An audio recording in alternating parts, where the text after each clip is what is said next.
John Sloan speaking to the victorious Aidan James, who defeated Jalal Al Daaja at Brave 23 just a couple of weeks ago via third round TKO.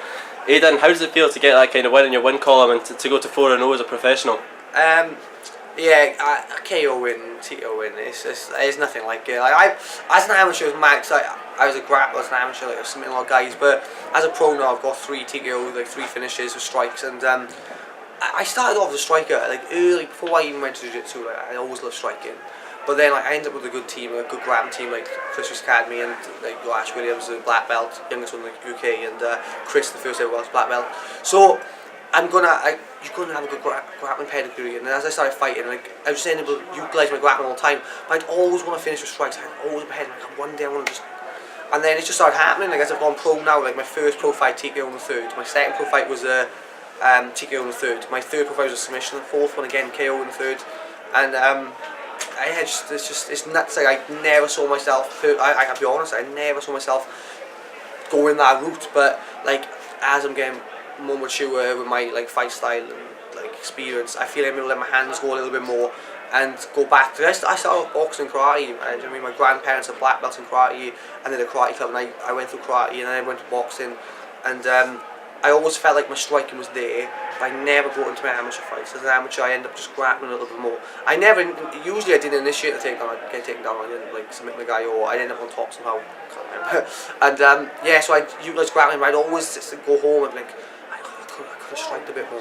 And like now, like as a pro, like I know my grappling's there, like I believe myself, I'm a brown belt, and I thought like my grappling team back home are deadly, like do you know what I mean? Like the guys have messed me up daily, so I believe in my grappling. But like I've always wanted to let my hands fly, and like this fight, like I managed to get that opportunity, and for me, yeah, just over the moon. It seems like since you joined Brave on social media, you know, people kind of constantly underestimated you. You know, with Tommy it was too soon, too experienced. With Franz, striking was too good, too experienced. A lot of people were seeing Al Daaja as the guy that was going to kind of push you to the limit. I mean, does it feel good to kind of exceed everyone's expectations and prove everyone wrong yet again? Yeah, yeah, you nailed the head. Like it's mad. I know social media head. Like we do see stuff, and it's like oh, too much too soon, or Fran's gonna bang him out. Tommy's too good, and like I just feel like I was overlooked slightly. Like, and it's fine. Like you're gonna overlook people, but I believe myself. My team believes in me. I work tremendously hard. Like I don't stop. Like I don't take any time off training. I'm in the gym. It's relentless. I don't switch off. But yeah, proving people wrong is brilliant. But like I don't think too much into what everyone else says. I really do just like. I'm my own biggest doubter. Like I'm petrified every fight. Like I think this is the guy that's gonna beat me, and like I'm on a treadmill, and I'm like, this is the guy that's gonna knock you out. You better run fast. And yeah, so I work hard so I can go in and do those. And so far, I mean, it's 9 fights in a row for me at the minute from amateur to pro. I'm hoping now my next fight again will be 10 fights in a row, and it just shows that like I just keep working hard and just believe myself, believe my team, and pushing. I'll be where I need to be. Do you know what I mean? I'll be where I need to be and where I deserve to be.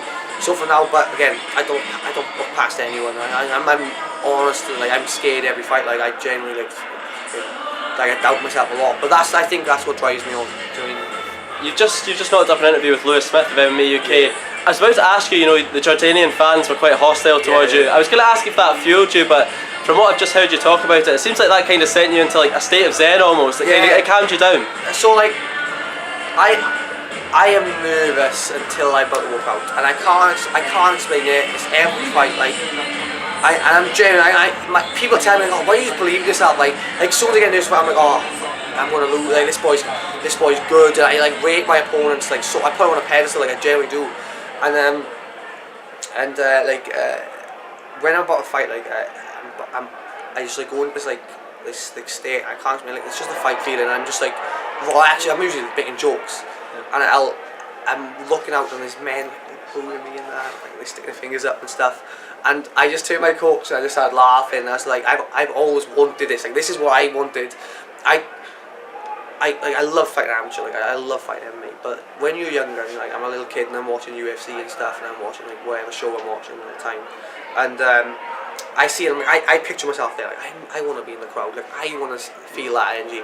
So when that opportunity comes, like as I said to Lewis, I didn't want to push it away or like jump past it. I'm like, enjoy the booze. Like enjoy it. Like I could be back in some social club or some leisure centre fighting for nothing and just doing it because I love fighting.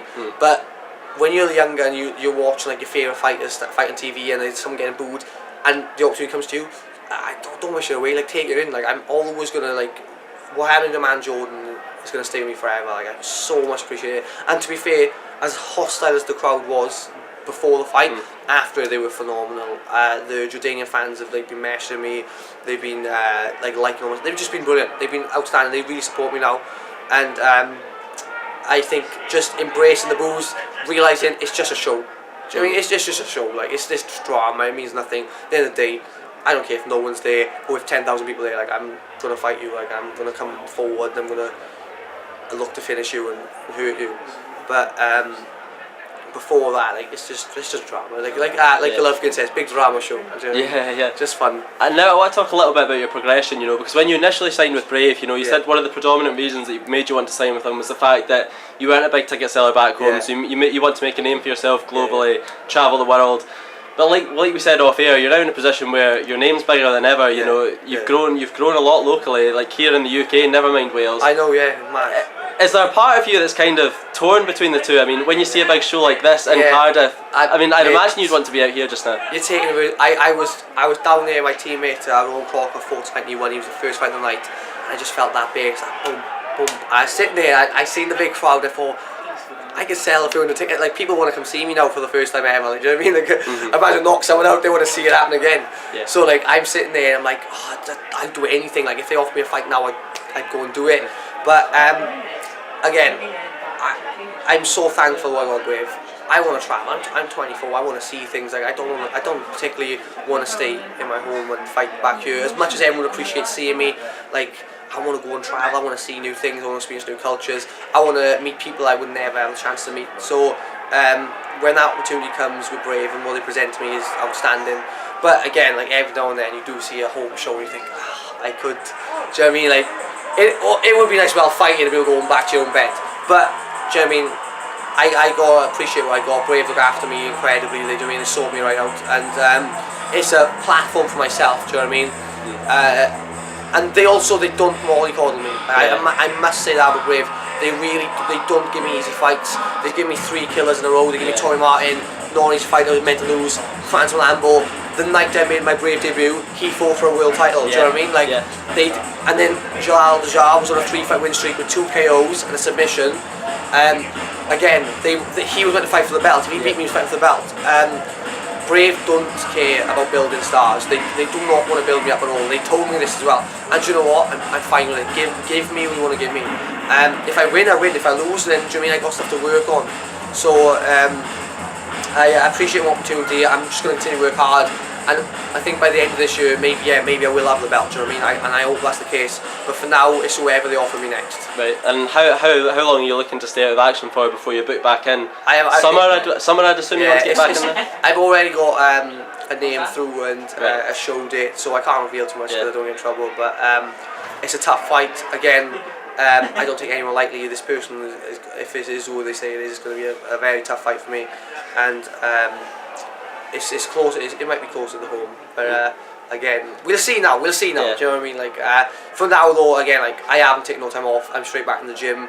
And tonight now my team is fighting, and I'm gonna go like Monday. It's back. It's just doesn't stop. Do you know what I mean? I mean, let's talk a little bit Welsh MMA. You're here down supporting at Cage Warriors 104. It seems between you guys at the Chris Reese Academy and the guys at Tillery Combat, it seems like there's a real close knit community forming. Especially at bantamweight. These Welsh guys. Is it nice that you don't need to travel too far to get world class rounds? It's brilliant. Like at the end of the day, like people think you need to travel abroad. You need to go here. You need to go there. You need to go do this. My last opponent, he trained in Greg Jack, not Greg Jack, in Tiger Muay Thai. My next opponent trains in another fantastic gym.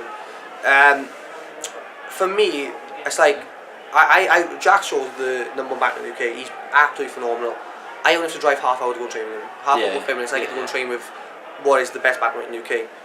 Other than that, another top 10 ranked guy. I got Josh Reed there. I got Chris Edwards, who's had what 20 or 20 odd, 30 odd pro fights.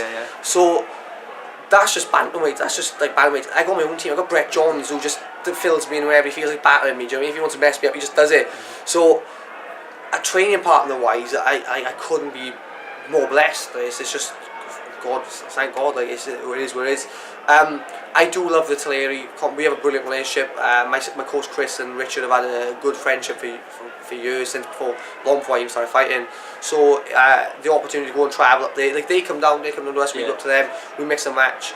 You can't take that for granted. I believe it shows. Do you know what I mean? Like I don't know their styles completely. They don't know my style completely. So if I'm trying something new, I want to bring into a fight, and I could try it against the Tulare boys. If it doesn't work, I'm getting punished for it. If it works, it works. And I think you can't underestimate that type of, because I sparred Chris Edwards for my last fight, right? So I was trying some shit, right? Do you know what I mean? I'm telling you, you can't mess about with Chris Edwards. Like, he's a vet, like he's seen everything. So like he's smashing me up, he's catching me. I'm like, oh, you're not gonna stop messing about with Chris. And then like again, like I got Josh Reed, who's fought for a world title. He's a tough boy. Like nearly won a world title. You can't. He almost beat Wood, who's on a tear now, and you can't joke about with Josh. And then you got Jack again. It is a neck. You mean like you can't mess with these boys. So for me, the opportunity to train with boys like that is fantastic. And then back home again, I got Ash Williams, my BJ coach. You can't slip with Ash. You can't even blink wrong. He's going to submit you. And then I got Brett, who, if he just feels like wrecking me, he just does. Like there's no two ways about it. Do you know what I mean? And then I got my Scott and Rowan and the other boys. Oh, Orban as well. Do you know Orban Elliott? Fighting tonight. He's been staying down with us as well. He stays in my house a lot. And fuck, you can't mess with Orban on the feet, on the ground. Anyways, he's dangerous. But shaky blade, there we go. Welsh MMA is on my up, like, and I genuinely think that we will have UFC world champion contenders within the next like three years easy. You know what I mean? Like, I think like myself, Brett, Jack, gonna go and show like especially with bantamweights.